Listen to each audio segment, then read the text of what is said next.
आज के बाद फिर तुम्हें चिंता और डर नहीं सताएगा। सिर्फ इस कहानी को ध्यान से पूरा सुनना, क्योंकि इसमें चिंता और डर को खत्म करने का पूरा सिद्धांत छुपा हुआ है।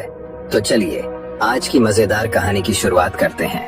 पुराने मगध राज्य में एक बहुत ही धनवान सेठ रहा करता था। उसके पास बहुत धन दौलत थी। एक दिन उसने हिसाब लगाया तो पाया कि उसके पास जितनी भी दौलत है ये तो केवल उसके बच्चों तक के लिए ही पर्याप्त होगी।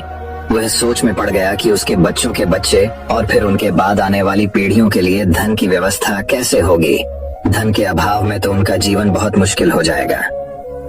इसी बात के बारे में सोच सोच कर वह बहुत चिंतित रहने लगा। लेकिन उन्हीं दिनों तथाकथ गौतम बुद्ध मगध राज्य में पधारे। तभी उसे किसी ने बताया कि तुम गौतम बुद्ध की शरण में जाओ, वह तुम्हारी चिंताओं का समाधान अवश्य कर देंगे। वह इंसान गौतम बुद्ध के पास जाता है और कहता है, बुद्ध, मैं चाहता हूँ कि मेरे पास इतना धन हो कि मेरे बच्चे, उनके बाद उनके बच्चे और फिर उनके बच्चे, इसी तरह से अगली कई पीढ़ियां भी अगर मेरे धन का उपयोग करती रही तो मेरा धन समाप्त ना हो। गौतम बुद्ध मुस्कुराए और बोले, बिल्कुल ऐसा ही होगा, लेकिन उससे पहले तुम इस नगर के बाहर वाली झोपड़ी में रहने वाले परिवार को एक दिन के खाने की सामग्री देकर आओ। यह सुन वह बहुत खुश हो गया और तुरंत ही एक दिन के खाने की सामग्री से भरा थैला लेकर नगर की बाहर वाली कुटिया में पहुंच गया। वह जैसे ही कुटिया के अंदर गया तो उसने देखा कि कुटिया के अंदर एक बूढ़ी सास और उसकी जवान बहू है। बूढ़ी औरत बैठकर ध्यान कर रही थी और उसकी बहू रसोई में खाना बना रही थी। सेठ ने बहू की तरफ देखकर खाने की सामग्री का थैला आगे बढ़ाते हुए कहा, मैं इस नगर का एक अमीर सेठ हूँ और तुम्हारे परिवार के लिए एक दिन के खाने का रास्ता लेकर आया हूँ, इसे रख लो। ये सुन बहू ने मना करते हुए कहा, लेकिन हमारे पास आज के खाने की व्यवस्था है। सेठ ने कहा, इससे कल के खाने की व्यवस्था हो जाएगी। उस औरत ने कहा, माफ करें, लेकिन हम अगले दिन के लिए भी यह इकट्ठा करके नहीं रखते। हम रोज के खाने की व्यवस्था रोज ही करते हैं। ये सुनने के बाद उस सेठ ने सोचा, एक ये लोग हैं जो अपने कल के लिए भी कुछ इकट्ठा नहीं करते, और एक मैं हूँ जो अपने आने वाली कई पीढ़ियों के लिए धन इकट्ठा करने की चिंता में मरा जा रहा हूँ। अब उस सेठ को समझ आ चुका था कि आखिर गौतम बुद्ध ने उसे नगर के बाहर वाली इस कुटिया में क्यों भेजा था। अगले दिन सुबह होते ही वह सेठ फिर गौतम बुद्ध के पास पहुंच गया और बोला, तथागत, आप जो मुझे समझाना चाहते थे अब मैं वह समझ चुका हूँ, लेकिन क्या आप मुझे थोड़ा विस्तार से बताएंगे कि चिंता होती क्या है, यह कैसे पैदा होती है और इसका निवारण क्या है। गौतम बुद्ध ने कहा, कल के लिए की जाने वाली चिंता हमारे कल को बदले या ना बदले, लेकिन वो हमारी आज की खुशी जरूर छीन लेती है। चिंता एक ऐसी मानसिक बीमारी है जो हमारे जीवन से हर तरह खुशी छीन लेती है और इसे नीरस बना देती है। असल में चिंता का कोई वास्तविक अस्तित्व नहीं होता। चिंता एक ऐसा भाव है, ऐसा विचार है जो आने वाले भविष्य के डर से पैदा होता है। जिन चीजों के ऊपर हमारा कोई नियंत्रण नहीं, जिनके लिए हम कुछ भी नहीं कर सकते, उन चीजों के बारे में बार बार सोचना ही तो चिंता है।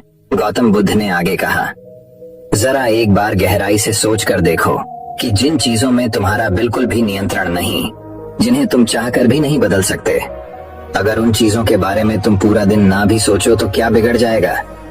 उस इंसान ने कहा, बुद्ध, तो क्या आपके कहने का अर्थ ये है कि हम किसी भी चीज या घटना के बारे में सोचना ही छोड़ दें। बुद्ध ने कहा, जीवन में जो भी समस्या आई है या फिर आने वाली है उसके बारे में विचार करके उसका समाधान निकालना, यह तो हमारे बुद्धि का धर्म है, लेकिन उसी समस्या के बारे में निरंतर लगातार बार बार सोचना, यह एक मानसिक बीमारी है। जब हमारा दिमाग किसी एक घटना, किसी एक विचार में अटक कर रह जाता है, उसी एक चीज या घटना के बारे में पूरे दिन सोचता रहता है, बस उसी चीज में कहर कर रह जाता है, तो ऐसा विचार हमारे जीवन से सारी खुशी, सारा चैन, सारा आनंद छीन लेता है। चिंता करने का सीधा सा अर्थ है कि जो हमारे जीवन में हुआ ही नहीं उसके बारे में व्यर्थ ही सोचते रहना। बुद्ध ने सेठ की तरफ इशारा करते हुए कहा, आखिर सोच सोच कर तुम क्या बदलोगे, लेकिन हाँ, अगर तुम उसके लिए कुछ कर रहे हो तो जरूर कुछ बदलाव ला सकते हो। लेकिन अगर उस चीज या घटना के बारे में तुम बार बार सोचना छोड़ दोगे तो कुछ भी नहीं बिगड़ने वाला। तो क्यों सोचते रहते हो एक ही बात के बारे में, क्यों अपनी हर खुशी और जीवन की शांति को अपने ही हाथों उजाड़ रहे हो। लोग भविष्य की जिन घटनाओं के बारे में सोच सोच कर परेशान होते रहते हैं, उनमें से ज्यादातर घटनाएं तो उनके जीवन में कभी घटती ही नहीं। चिंता करने से तुम्हारी आने वाली समस्याओं का समाधान नहीं होने वाला, लेकिन तुम्हारा आज का सुख चैन जरूर चला जाएगा। तुम एक बात का अनुभव करना कि चिंता से भरा 1 घंटा तुम्हें पूरे दिन की मेहनत से भी ज्यादा थका देता है। असल में जब कोई अपनी घटना वास्तविक जीवन में घट भी जाती है, वो हमें उतना दुख नहीं देती जितना हमने उसके बारे में मन में सोच सोच कर खुद को दुखी किया होता है। शिष्य ने गौतम बुद्ध से पूछा, तथागत, तो फिर आपके अनुसार जीवन जीने का सही तरीका क्या है? बुद्ध ने कहा, बीते हुए कल का दूसरा नाम है पश्चाताप, उदासी, और भविष्य का दूसरा नाम है संघर्ष। अगर आज हमारे मन में कोई इच्छा है और वो पूरी नहीं होती, तो मन भविष्य की योजनाएं बनाने लग जाता है। भविष्य में सारी इच्छाएं पूरी होंगी ऐसा सोचने लगता है, लेकिन जीवन ना तो भविष्य में है और ना ही अतीत में। जीवन तो इस पल का नाम है, अर्थात इस पल का अनुभव ही जीवन का अनुभव है, और हम ये सब जानते हुए भी अनजान बने रहते हैं। या तो हम बीते हुए समय की यादों में खोए रहते हैं, या आने वाले समय की योजनाएं बनाते रहते हैं और हमारा जीवन बीत जाता है। सिर्फ एक सत्य अगर हम अपने अंदर उतार लें कि ना हम बीते हुए कल को बदल सकते हैं और ना ही हम आने वाले भविष्य को देख सकते हैं, हम तो केवल पूरे धैर्य और साहस के साथ भविष्य का स्वागत कर सकते हैं, उसे स्वीकार कर सकते हैं। तो क्या ऐसा करने से हमारे जीवन का हर क्षण जीवन से नहीं भर जाएगा? सेठ ने कहा, बुद्ध, बात तो आप ठीक ही कह रहे हैं, लेकिन कितनी भी कोशिश कर लो चिंता तो होती ही है। ज्यादा नहीं तो घर परिवार की चिंता तो रहती ही है। बुद्ध ने कहा, चिंता होना तो स्वाभाविक है, लेकिन उस चिंता को चिंतन में बदलना हमारा काम है। चलो तुम्हें एक बात स्मरण कराता हूँ जो तुम पहले से ही जानते हो। तुम्हारे आने से पहले भी ये संसार था, ये समाज था, परिवार था, और जब तुम इस दुनिया से चले जाओगे तब भी ये सब कुछ रहेगा। तुम्हारे आने और जाने से इसमें कुछ ज्यादा बदलाव नहीं आया। वैसे भी तुम्हारे आने से पूर्व और जाने के बाद का समय तुम्हारे हाथ में है ही नहीं। तुम्हारे हाथ में है केवल और केवल वो समय जिसे तुम अभी जी रहे हो, वो समय जिसमें मैं अब भी तुमसे बात कर रहा हूँ, तुम मुझे सुन रहे हो। बस यही तुम्हारे हाथ में है, और हर बार तुम्हारे हाथ में ही बस इतना छोटा सा ही एक पल आता है, और फिर वह हमेशा के लिए गायब हो जाता है। तुम इस पल का क्या करोगे? चिंता करके इसे बर्बाद करोगे? मैं तो यही कहूंगा कि हर इंसान को चिंतन करना चाहिए इस बात का कि कैसे इस समय का अधिक से अधिक उपयोग किया जा सकता है, कैसे अधिक से अधिक महान कार्य हम कर सकें, कैसे हम सब में आनंद बांट सकें। ध्यान रखना कि चिंता इंसान को उसकी चिता तक ले जाती है और चिंतन उसके मन को कुंदन बना देता है। सेठ ने कहा, बुद्ध, मैं आपकी बात समझ गया कि हमें जीवन को ज्यादा गंभीरता से न लेकर इसे पूरी ऊर्जा और आनंद के साथ वर्तमान में जीने की कोशिश करनी चाहिए। सेठ ने आगे प्रश्न किया, लेकिन बुद्ध, अगर कोई इंसान चिंता से घिर चुका है तो वो इससे बाहर कैसे आ सकता है? गौतम बुद्ध ने कहा, तुम कभी किसी बड़ी सुरंग से बाहर निकले हो? कितना भयानक अंधकार होता है सुरंग के अंदर। हमेशा ही ये डर लगा रहता है कि अगर इसके अंदर फंस गए तो क्या होगा, कैसे निकलेंगे इस सुरंग से ही।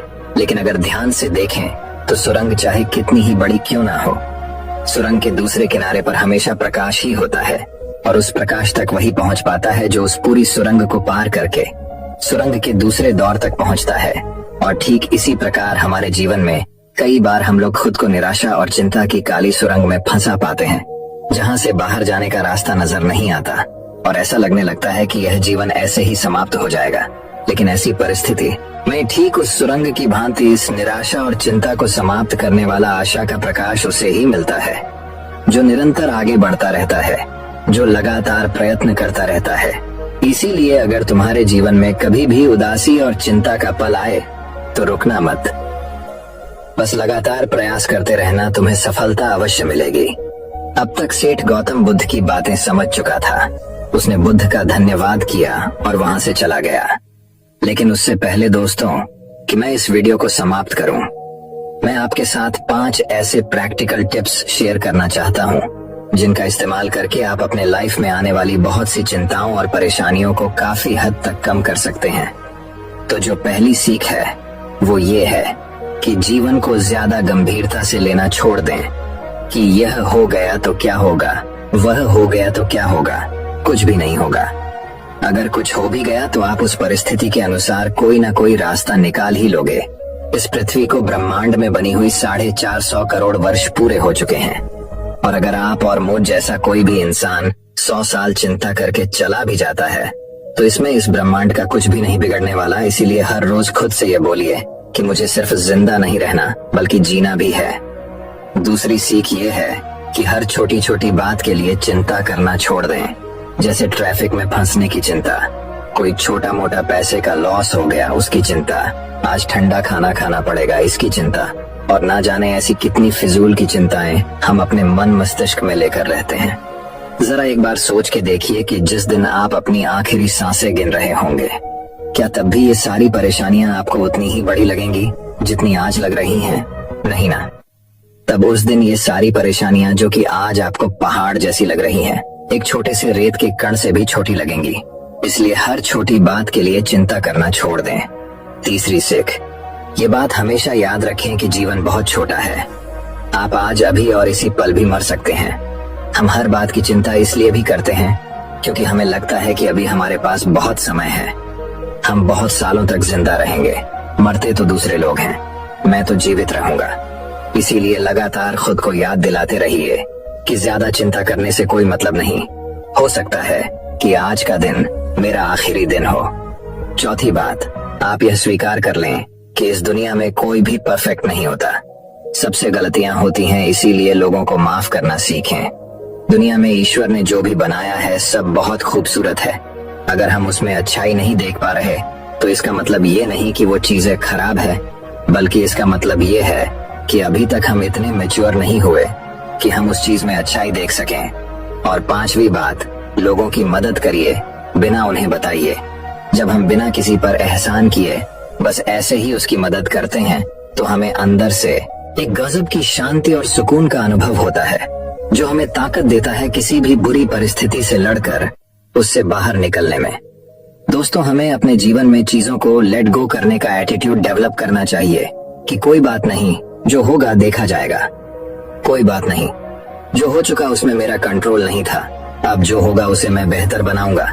जीवन में सबसे ज्यादा मायने रखती है हमारी खुशी, और हम तभी खुश रहेंगे जब हमारे दिल और दिमाग में चिंताओं का बोझ ना हो। इसीलिए चिंता छोड़िए, सुख से जिए।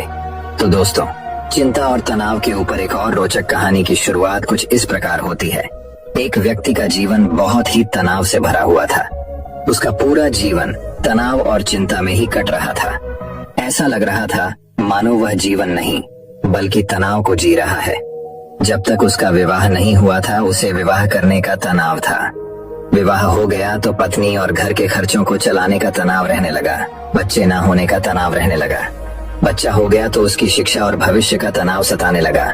ऐसे ही अनेकों कारणों की वजह से उसका मन हर समय चिंता और तनाव से भरा रहता। वह इस तनाव से छुटकारा पाना चाहता था। तभी उसने एक दिन कुछ बौद्ध भिक्षुओं को अपने घर के सामने से भिक्षा लेकर जाते देखा। उन सभी बौद्ध भिक्षुओं के चेहरे पर असीम शांति और खुशी का भाव था। चिंता और तनाव तो उनके चेहरे पर दूर दूर तक दिखाई नहीं दे रहा था। वे सभी बड़े खुश और मस्त दिखाई पड़ रहे थे। उन्हें देखकर उस व्यक्ति ने सोचा कि शायद भिक्षुओं के जीवन में कोई तनाव नहीं होता और खुशहाल जीवन जीने का यही सर्वोत्तम तरीका है। इसलिए उसने एक दिन अपना घर बार छोड़ दिया और सन्यासी बन गया और एक गुरु का शिष्य बन गया। लेकिन तनाव कोई गांव या शहर तो नहीं है जिसे छोड़कर चले जाएं। इसका संबंध तो इंसान के मन से है। गृहस्थ जीवन का त्याग करके भिक्षु जीवन अपनाने के बाद भी उसे कोई राहत नहीं मिली थी। वह अब भी तनाव और चिंता से भरा हुआ था। अब उसके जीवन में नए तरह के कामों को लेकर तनाव रहने लगा, जैसे आश्रम के नियम पालन का तनाव, शिक्षाओं को ग्रहण करने का तनाव, गुरु की आज्ञा पालन का तनाव, रोज भिक्षा मांगने का तनाव, और सभी चीजों के बीच में खुद को सर्वश्रेष्ठ साबित करने की होड़ लगी रहती थी। उसका तनाव कुछ दिनों तक तो सब कुछ ठीक चल रहा था, लेकिन फिर उसे अपने परिवार की याद आने लगी, उनकी चिंता सताने लगी। वह महसूस करने लगा कि उसके सांसारिक जीवन में भी तनाव था और उसके सन्यासी जीवन में भी तनाव है। फिर उसने सोचा कि तनाव तो दोनों ही जगह है। परिवार के साथ रहने में भी तनाव है और आश्रम में रहने में भी तनाव है। जब दोनों ही जगह तनाव में रहना है तो क्यों ना मैं अपने परिवार के साथ ही रहूं। यह सब सोचकर उसने आश्रम से भाग जाने का निर्णय किया। एक दिन वह आश्रम से भाग ही रहा था कि तभी उसके गुरु ने उसे देख लिया और पीछे से चिल्लाकर कहा, जिससे तुम भाग रहे हो वह तो तुम्हारे साथ ही है, फिर तुम्हारे भागने का क्या फायदा, आखिर कब तक तुम ऐसे ही भागते रहोगे। गुरु की आवाज सुनकर वह व्यक्ति रुक गया और बोला, गुरुदेव, मेरा जीवन तनाव से भरा हुआ था और उस तनाव से छुटकारा पाने के लिए मैं भिक्षु बन गया, लेकिन यहाँ भी मेरा तनाव कम नहीं हुआ, इसीलिए मैं अपने सांसारिक जीवन में वापस लौट रहा हूँ। गुरु ने कहा, वो सब तो ठीक है, तुम वापस लौट सकते हो, लेकिन कम से कम तनाव को तो यही छोड़ जाओ। वापस सांसारिक जीवन में जाकर फिर उसी तनाव को लेकर घूमोगे तो यहाँ आने का क्या फायदा। किसी ने कहा, गुरुदेव, क्या ऐसा संभव है, क्या ऐसा हो सकता है कि मेरे जीवन का सारा तनाव गायब हो जाए। गुरु ने कहा, क्यों नहीं, ये बिल्कुल संभव है, लेकिन इसके लिए तुम्हें एक काम करना पड़ेगा। क्या तुम उस काम को करोगे? शिष्य ने कहा, जी गुरुदेव, आप बताइए तो मैं जरूर उस काम को करूंगा। गुरु ने कहा, तुम जाओ और किसी एक ऐसे व्यक्ति को ढूंढ कर लाओ जिसके जीवन में किसी भी प्रकार का कोई तनाव, कोई चिंता ना हो। अगर तुम ऐसे व्यक्ति को मेरे पास ले आए तो मैं तुम्हारे जीवन से तनाव और चिंता को हमेशा हमेशा के लिए खत्म कर दूंगा। गुरु की बात सुनकर वह व्यक्ति बहुत प्रसन्न हुआ और एक ऐसे व्यक्ति की खोज में निकल पड़ा जिसके जीवन में ना कोई चिंता हो और ना ही कोई तनाव। वह बहुत गांव में घूमा, कई नगरों में गया, बहुत से लोगों से मिला, लेकिन उसे ऐसा एक भी व्यक्ति नहीं मिला जो तनाव और चिंता से मुक्त हो। तनाव और चिंता की बात करते ही लोग गंभीर हो जाते और अपने जीवन की समस्याओं को इतना बढ़ा चढ़ा के बताते कि जैसे उनके जैसा परेशान और तनावग्रस्त व्यक्ति इस दुनिया में और कोई दूसरा है ही नहीं। ढूंढते ढूंढते सुबह से शाम हो गई, लेकिन उसे ऐसा व्यक्ति नहीं मिला जो पूरी तरह से तनाव मुक्त हो। फिर उसे एक समझदार व्यक्ति ने सलाह दी कि इस दुनिया में केवल शराबी ही एक ऐसा व्यक्ति है जिसके जीवन में कोई चिंता, कोई तनाव नहीं होता। इसीलिए तुम एक शराबी को ढूंढो और उससे पूछो। जिसने उस व्यक्ति की बात मान ली और बहुत खोज मशक्कत के बाद एक ऐसे शराबी को ढूंढ निकाला जो हर समय शराब के नशे में धुत रहता था।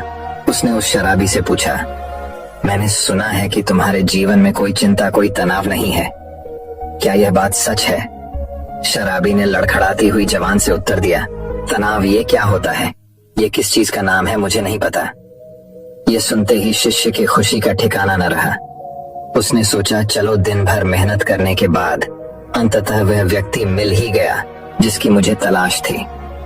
शिष्य ये सब सोच ही रहा था कि तभी शराबी फिर बोल पड़ा, मुझे बस इस बात की चिंता सताती रहती है कि मुझे शराब कहाँ से मिलेगी, शराब के लिए धन का इंतजाम कहाँ से होगा।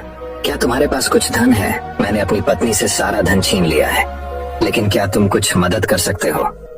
यह सुनकर वैसे ही हैरान रह गया। उसकी सारी खुशी गायब हो गई। अब तक दिन भी ढल चुका था और अंधेरा होने वाला था, इसीलिए वह थक कर एक मंदिर में बैठ गया।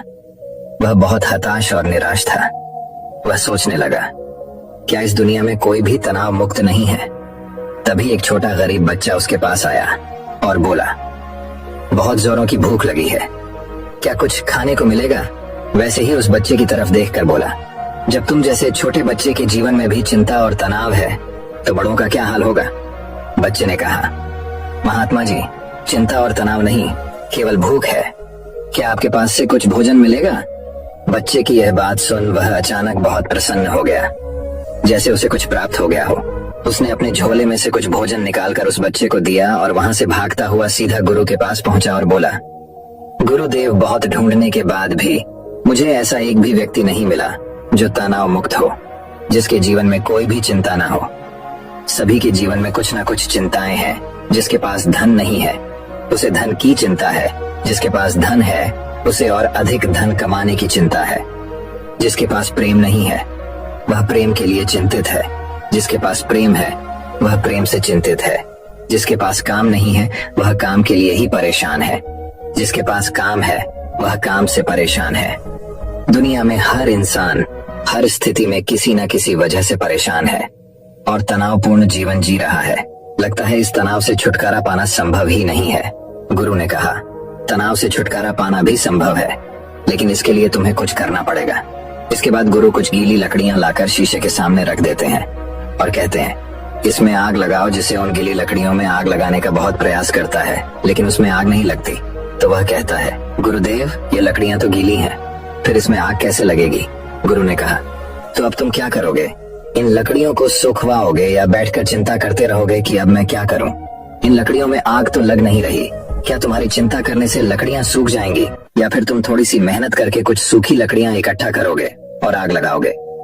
शिष्य ने कहा, गुरुदेव आप ठीक कहते हैं, लेकिन हर चीज में कोई ना कोई चिंता तो होती ही है। गुरु ने कहा, चिंता किसी चीज में नहीं बल्कि तुम्हारे अंदर, तुम्हारे मन में होती है। और जहाँ चिंता हुआ तनाव होता है वहाँ सफलता मिलनी मुश्किल हो जाती है। और जब सफलता नहीं मिलती तो हम और भी चिंता और तनाव में घुसते चले जाते हैं। उसने कहा, गुरुदेव अगर सारे काम हमारे अनुसार होने लगे तब तो हमें चिंता नहीं होगी। गुरु ने कहा, इंसान के अंदर चिंता और तनाव उत्पन्न ही तभी होते हैं जब उसकी परिस्थिति और मनस्थिति अलग अलग होती है। यानी कि वह चाहता तो कुछ और है लेकिन उसे मिलता कुछ और है। इसलिए अगर व्यक्ति अपनी परिस्थिति और मन स्थिति के बीच समन्वय स्थापित करना सीख ले तो वह तनाव से मुक्त हो जाएगा। किसी ने कहा, लेकिन ऐसे कैसे संभव है? गुरुदेव गुरु ने कहा, स्वीकार करके। जब हम किसी भी घटना को स्वीकार कर लेते हैं फिर वो घटना हमें तनावग्रस्त नहीं कर सकती। जैसे किसी दुर्घटना में अपाहिज हुए लोग शुरू में तो बहुत चिंतित और तनावग्रस्त होते हैं क्योंकि उन्होंने अब तक अपने अपाहिजपन को स्वीकार नहीं किया होता, लेकिन धीरे धीरे वह अपने इस स्वरूप को स्वीकार कर लेते हैं। फिर उन्होंने वह अपाहिजपन उतना चिंतित और परेशान नहीं करता जितना शुरुआत में करता था।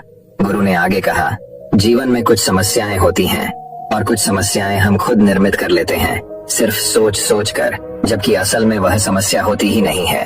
किसी ने कहा, गुरुदेव मैं कुछ समझा नहीं। गुरु ने कहा, तुम अपने परिवार को छोड़कर यहाँ क्यों चला आया? व्यक्ति ने कहा, क्योंकि वहाँ मेरे जीवन में बहुत तनाव था। गुरु ने कहा, क्या यहाँ तुम्हारे जीवन में तनाव नहीं है?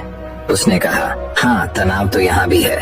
गुरु ने कहा, क्या तुम्हारे अंदर हर समय यह विचार नहीं उठते रहते कि मेरे साथ ही बुरा क्यों होता है, मुझसे ना हो पाएगा, सभी लोग बुरे हैं, काश ऐसा हो जाए, सब मेरे अनुसार हो जाए, मुझे ज्यादा मेहनत ना करनी पड़े। इसी तरह के और भी विचार क्या तुम्हारे मन में हर समय नहीं उठते रहते? किसी ने कहा, हाँ गुरुदेव, हाँ बिल्कुल ऐसा ही होता है। जब मैं आश्रम में गुरु भाइयों के साथ रहता हूँ तब भी, और जब मैं घर में था तब भी। गुरु ने कहा, समस्या बाहर नहीं, समस्या तुम्हारे भीतर है। तुमने अपने अंदर बेवजह का तनाव बना रखा है उन काल्पनिक घटनाओं के बारे में सोच सोच कर जो शायद तुम्हारे जीवन में कभी घटित भी नहीं होंगी। उनके बारे में सोचकर ही तुम चिंताग्रस्त रहते हो, तनाव में रहते हो। जिस दिन तुम इस बात को समझ जाओगे कि जीवन में समस्या होती है और उसका समाधान भी होता है और उस समाधान को पाने के लिए कार्य करना पड़ता है और उस कार्य का एक परिणाम भी होता है, तो उस दिन से तुम्हारे जीवन में कोई भी तनाव नहीं रहेगा। शिष्य ने कहा, गुरुदेव आप सही कह रहे हैं। मुझे मंदिर के बाहर एक बच्चा मिला था। जब मैंने उससे पूछा कि क्या तुम्हारे जीवन में चिंता है, तनाव है, तो उसने कहा था, ना चिंता है ना तनाव है, बस भूख है। उस समय मैं समझ नहीं पाया था कि समस्या तो भूख है, तनाव में चिंता नहीं, केवल भूख का समाधान किया जा सकता है, तनाव या चिंता का नहीं। दोस्तों, जिस काम की वजह से तनाव और चिंता उत्पन्न हो रही है उस काम को खत्म करो, तनाव और चिंता अपने आप खत्म हो जाएंगे। बस यही एक छोटी सी बात है जो हमें समझनी है। दोस्तों, मैं उम्मीद करता हूँ कि यह कहानी सुनने से आपके जीवन में अच्छे बदलाव आए होंगे। आपको इस वीडियो से क्या सीखने मिला ये कमेंट करके जरूर बताएं। और अपने परिवार, दोस्तों या आपके करीबी इंसान के साथ ये कहानी शेयर करके उन्हें भी इस ज्ञान से परिचित करवाएं। बाकी अगर आपको ये वीडियो दिल से अच्छी लगी हो तभी इस वीडियो को लाइक कर देना, और आपने अब तक इस चैनल को सब्सक्राइब न किया हो तो चैनल को सब्सक्राइब भी जरूर कर देना। आपका हर दिन शुभ हो और खुशियों से आपका जीवन